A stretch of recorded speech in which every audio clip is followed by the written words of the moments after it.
Right. We are back for what should be the final time on the Tawantinsuyu campaign. There's like 3 years left. Although I will admit the game does run pretty slowly at this point, so... I wonder... Right, Protectorate. That's a pact. Truces. Truces? Hmm. Oh, I think it's because relations are too high with Aragon itself.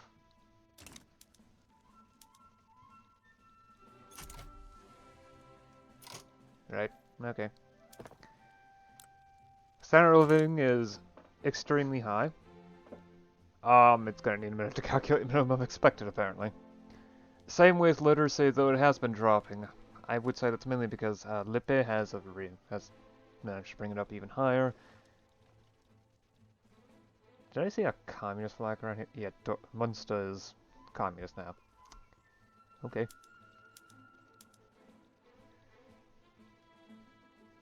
Just plain old Council Republic. Okay. Census suffrage. I guess according to them, the workers' revolution only applies to those that are literate. Anyway. So, I've managed to force recognition from Gran Colombia, and I've hit Great Power rank 3. Just behind King and, well, Qing, well, the preeminent power of China.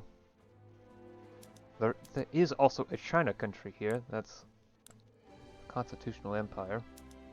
There's an aristocratic revolt, which is a constitutional principality. Yeah, I'm not sure why. Oh, and a Formosan uprising. Yeah.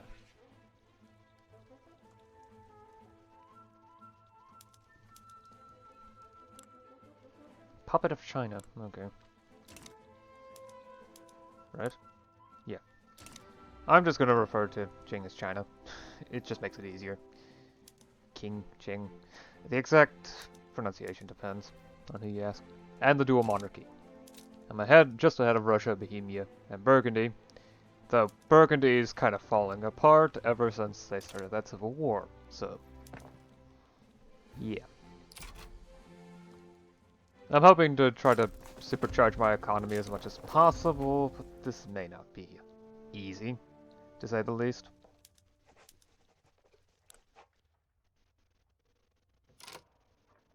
In addition, Aragon is itself a protectorate of Spain, so we've got 2 layers of protectorates here. Don't I have a truce with Spain? No, I don't.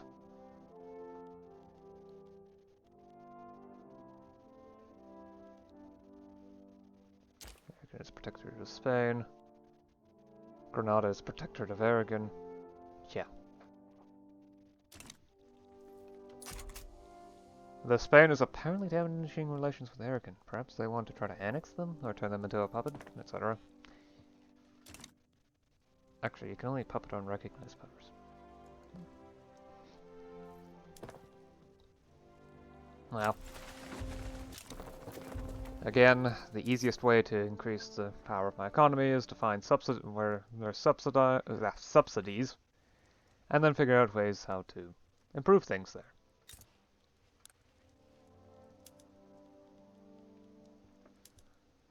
For example, lead could stand to be cheaper. Explosives, possibly, but really it's electricity. Problem is electricity is expensive, and it always will be. Electricity is really badly balanced when it comes to its own productivity, so it just needs subsidies anyway. Oil's not an issue, though. However, I need that stuff constantly. That's great. Max out. Max it on out. Yep, now I can.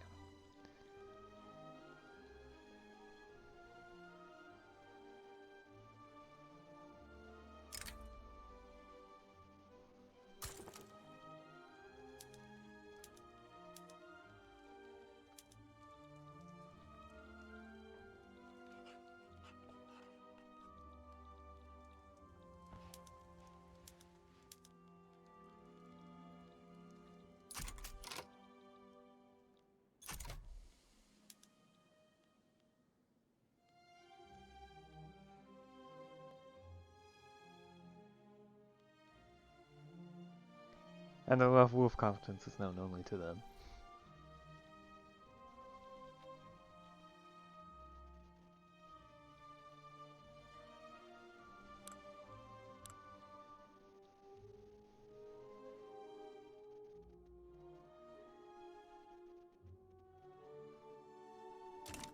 So, are you planning on backing down?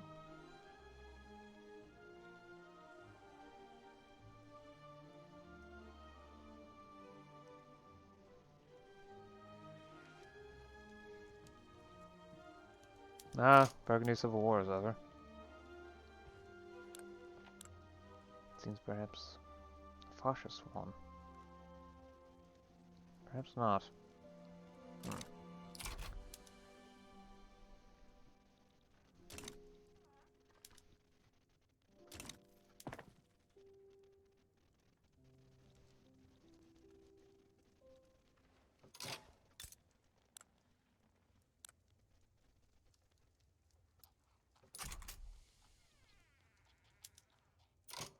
Guess they're not backing down. Time to mobilize.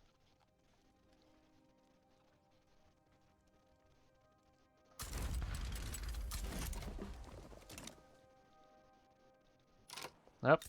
Gave it up. Kaka's mine. And that's the last of those. Let's set you up to be compatible with... Am I still using trench infantry everywhere?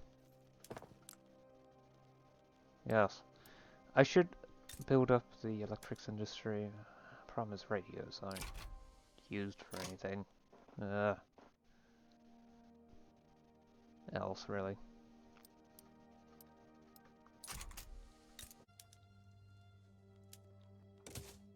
The West Indies gets a revolt every other year.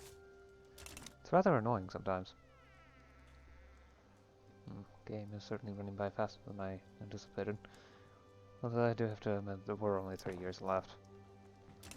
And I did overstretch the last 2 episodes by about half an hour each, so... Oh well. We can look at the craziness of this world, I mean, seriously. Is this a split state? Oh, jeez. Yeah, some of the states are a little strange. Though this can't be entirely, for example, this Burgundian stuff. All of it is disconnected. Although, this is due to our lineup. This is unrelated.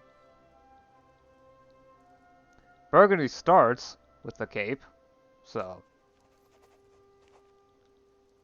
Then there's Nedge being a protectorate under the dual monarchy. Well, not really protectorate, puppet. Galidi under Spain. Doubly Spain starts with these. Yeah. Scandinavia grabbing the innards and China. Yeah. The Congo's still around with, yeah.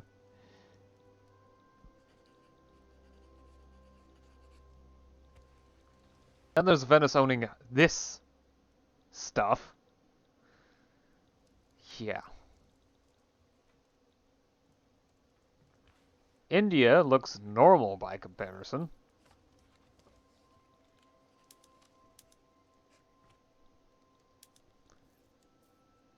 You probably need to reform your government. Now that's a bit better. But the game is up.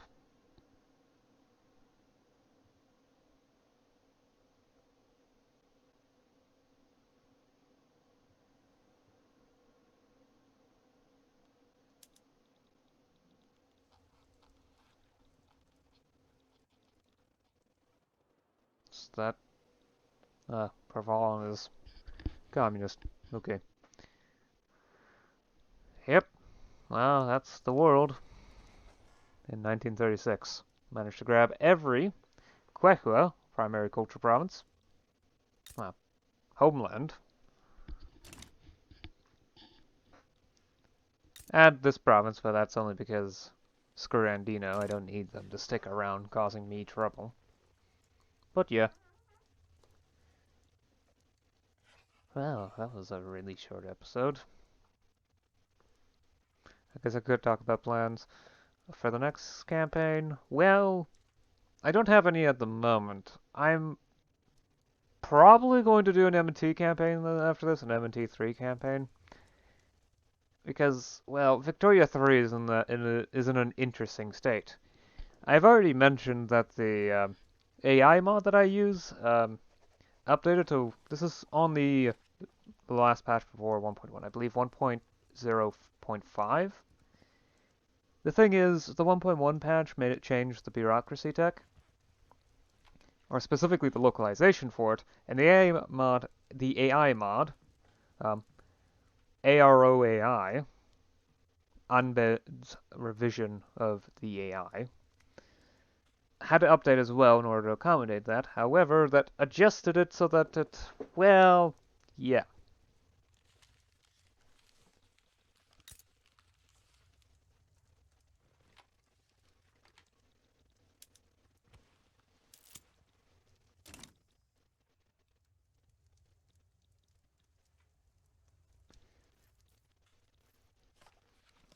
Makes it so the end result, yeah, it had to adjust it so that the AI would actually build bureaucracy, the modified economic AI. So it also had to adjust the tech, however, because it replaces it, as you can see, government administration isn't actually here. Yeah, so no one can actually build government administration. See? Because the technology technically doesn't exist.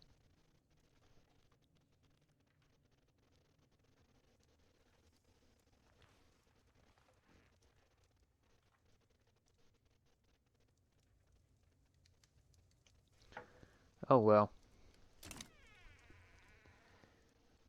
So that's the reason why my bureaucracy basically stopped and I had trouble with taxation capacity, specifically in Tawantinsuyu. I built my bureaucracy in Tawanka, not in Tawantinsuyu. Tawantinsuyu, while my industrial center, I only built bureaucracy there in order to keep up with taxation capacity. And then and then I couldn't build bureaucracy anymore. I was not aware of that being a possibility until it actually happened. End result? Yeah. So, that means that I can't play Divergences of Darkness properly anymore because, well, I do like using the AI mod. It makes the global economy a bit easier to deal with. However, Divergences is, as far as I know, still on the previous patch, so unless someone has an archived version on the workshop, which I doubt, because the way the workshop works. Yeah. Plus, I don't think I'm going to be playing the 1.1 patch until they fix some of the bugs there. As of recording, there are still some issues. I don't remember what. I'll have to look. But yeah, there are bugs with 1.1. Some of the most egregious ones, like capitalists being politically inactive. Oh yeah, that one. Are fixed, but others, like the issue with um, government legitimacy, specifically the um, loyalist decreases from high legitimacy, and, well, what else? What was the other one I was thinking of?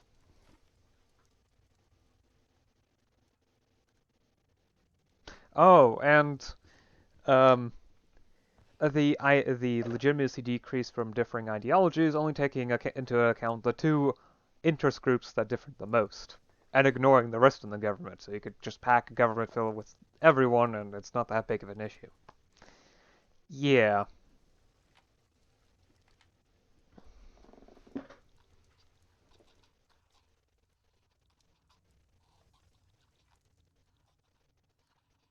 Man, this world has certainly gone insane, hasn't it? At least Russia formed.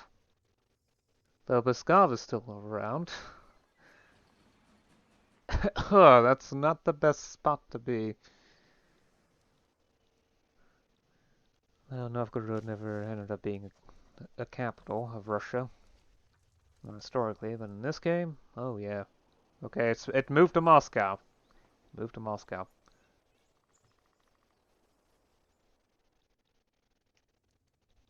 Oh well.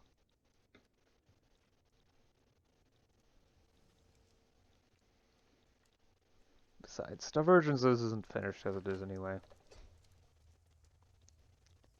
Nowhere near finished. Oh yeah, I can't actually click buttons because I'm observing. Oh well. Yeah, I plan on doing an MT campaign, as I've stated, because MT is, well, okay, it's bugged, but it's a mod. It's supposed to be a bit off, especially when it's in the alpha state. Victoria 3, I mean, I am definitely still going to play it for enjoyment, but as for recording, no. Besides, I've got a couple personal projects to work on with Victoria 3, and yeah. Anyway, that's good enough for me. I added quite a bit. I added only about 5 minutes to the length of the raw footage, but I probably added 5 whole minutes to the actual video length, which is probably longer. Probably. I'd also like to state that I haven't actually edited any footage yet of this campaign. Except for the drawing timeouts. I did that. So, yeah, this is actually all being recorded before the drawing timeouts actually releases. Which is why there's such a time discontinuity. In fact, the second patch for Victoria 3 is actually probably going to come out before then. And I'm going to be taking some time off from recording anyway, for like a week. What am I even saving? So, okay, this may change. I may do a Victoria 3 campaign, I may do an MT 3 campaign. It depends on whether my biggest qualms with the 1.1 patch are fixed, which are specifically the legitimacy issues. The rest is honestly fine by me. So, yeah. I'll see you again next time. And what will probably end up being the drawing time lapse for the next campaign. Until then, bye.